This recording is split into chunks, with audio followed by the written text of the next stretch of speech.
एक सवाल, कोई व्यक्ति आपको इतना परेशान करे कि घर छोड़कर भागना पड़े, लेकिन जब उसी व्यक्ति को जेल हो तो आप क्या चाहेंगे? आपका जवाब होगा जेल में रहने दीजिए।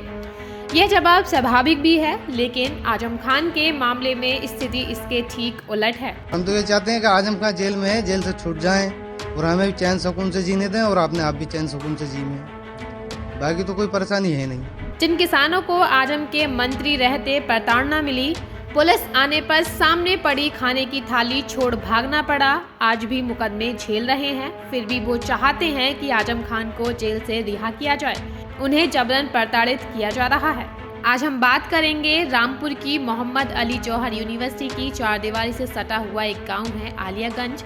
जौहर यूनिवर्सिटी की ज्यादातर जमीन इसी गांव के किसानों से ली गई थी। यहाँ 26 ऐसे परिवार हैं जिनका दावा है कि सहमति के बिना ही उनकी जमीन पर कब्जा किया गया। जमीन के लिए केस किया गया तो आजम खान की तरफ से प्रताड़ित किया गया। जमीन लेने के बाद आजम खान ने यूनिवर्सिटी बनाई। किसानों का अपने ही खेत तक जाने का रास्ता बंद हो गया। जिन खेतों तक वह पैदल चले जाते थे, अब वहां पहुंचने के लिए 50 से 100 रुपए का तेल खर्च करके बाइक से जाना पड़ता है। एक तरफ चमकती यूनिवर्सिटी दिखती है तो दूसरी तरफ अंधेरे में डूबा हुआ गाँव।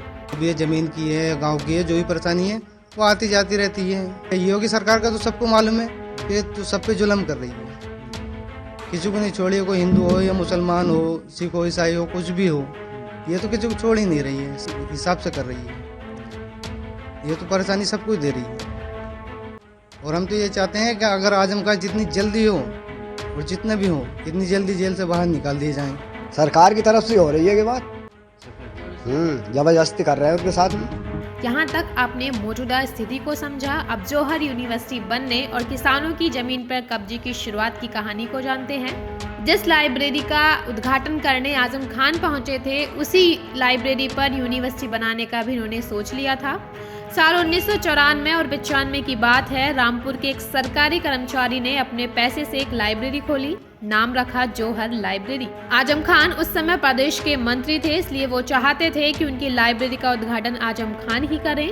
आजम को उद्घाटन के लिए बुलाया गया। अभी छोटी सी लाइब्रेरी पर आजम की नजर पड़ चुकी थी। कुछ वक्त बीता, साल 2003 आया। आजम मुलायम सरकार में संसदीय मामलों, शहरी विकास, रोजगार, जल आपूर्ति और गरीबी उन्मूलन के मंत्री बन गए।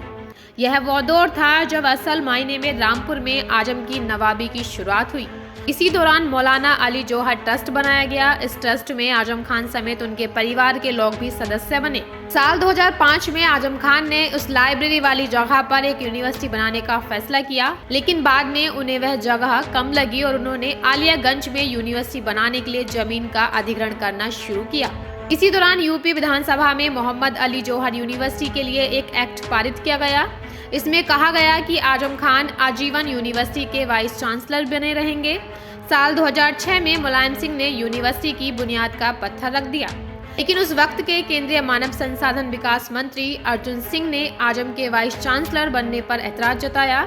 अर्जुन सिंह के विरोध के बाद राज्यपाल टीबी राजेश्वर ने यूनिवर्सिटी के कागज पर दस्तखत नहीं किए। इसके बाद यूनिवर्सिटी का काम रुक गया। अब तक यह यूनिवर्सिटी पूरी तरह से सरकारी थी, लेकिन 2007 में सपा सरकार के जाने के बाद आजम खान ने इसे एक निजी यूनिवर्सिटी बनाने की रणनीति अपनाई। शुरुआत में यहाँ एक इंजीनियरिंग कॉलेज खोला गया, लेकिन साल 2012 में जब सपा सरकार की वापसी हुई तो आजम खान यहाँ यूनिवर्सिटी बनाने का अपना सपना पूरा करने में लग गए। यूनिवर्सिटी को जगह ज्यादा चाहिए थी, इसलिए उन्होंने आलियागंज के किसानों की जमीनें खरीदनी शुरू की।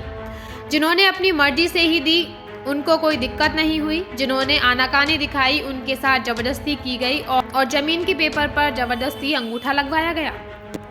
उस वक्त इलाके में जमीन के सर्कल रेट में 33% की गिरावट आई थी। लोग कहते हैं कि यह सब आजम खान के इशारे पर हुआ था। साल 2013 तक यूनिवर्सिटी के लिए जरूरी सारी जमीनें जौहर ट्रस्ट के नाम लिखवा ली गईं। 77.884 हेक्टेयर में फैली यूनिवर्सिटी के चारों तरफ ऊंची बाउंड्री बना दी गई। प्रदेश सरकार ने इसे बतौर निजी यूनिवर्सिटी मान्यता भी दे दी। बाद में सरकार ने इसे अल्पसंख्यक संस्थान का दर्जा दिया। यूनिवर्सिटी में छात्रों ने दाखिला लिया। दूसरी तरफ जिनकी जमीनें गई उन्होंने केस किया, लेकिन जब तक प्रदेश में सपा की सरकार रही किसी भी व्यक्ति की कोई सुनवाई नहीं हुई। 2017 में सरकार बदल गई, बीजेपी की सरकार बनी, किसानों की शिकायत पर मुकदमे लिखे गए। 2019 में ही आजम खान पर करीब 40 मुकदमे दर्ज हुए। इन सभी मामलों पर आज तारीखें लगती हैं, सुनवाई होती है, लेकिन फैसला कब आएगा यह पता नहीं। आजम के मामले में सबके अपने सत्य और तर्क है। जो उनसे पीड़ित हैं वो भी अब उनके पक्ष में खड़े दिखते हैं, लेकिन जब उनका अपना मसला आता है तब वो आजम से दूरी बना लेते हैं। आजम इस वक्त सीतापुर जेल में है। पत्नी तंजीम फातिमा और बेटा अब्दुल भी अलग अलग जेल में कैद है। आजम की सांसदी जा चुकी है, बेटे की विधायकी खत्म हो चुकी है, उनके बनाए स्कूल बंद हो रहे, एक के बाद एक मामलों में सजा हो रही। कुल मिलाकर यह वक्त आजम के लिए किसी भयानक सपने से कम नहीं है।